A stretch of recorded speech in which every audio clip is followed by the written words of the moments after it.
السلام علیکم بچوں آج جو میں آپ کے لیے کہانی لے آئی ہوں اس کا نام ہے چونٹی اور ٹڈی۔ ایک چونٹی تھی، وہ کہیں جا رہی تھی۔ راستے میں ایک ٹڈی ملی۔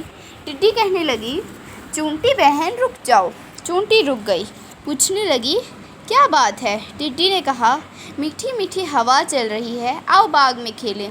چونٹی نے کہا، میں کیسے کھیلوں؟ مجھے دانے اکٹھے کرنے ہیں، جب برسات آئے گی تو چھوٹی چھوٹی چونٹیاں کیا کھائیں گی؟ مجھے گھر بھی ٹھیک کرنا ہے، برسات کے پانی سے گھر ٹوٹ سکتا ہے۔ ٹڈی نے کہا، ہم تو کھیلتے ہی ہیں جی۔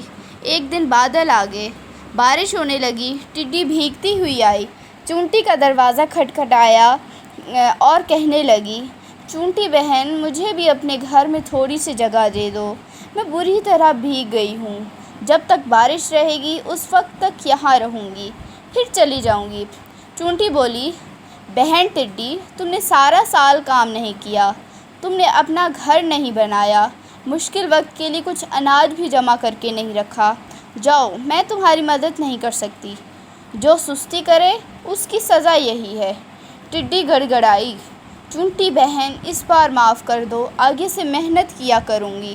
چونٹی نے ٹڈے کو چاول کے کچھ دانے دیے، کہنے لگی، لو کھا لو، لیکن میرے گھر میں تمہارے لیے کوئی جگہ نہیں ہے۔ ٹڈی روتی شکل لیے ہوئے چلی گئی۔ بس آج کے لیے اتنی ہی۔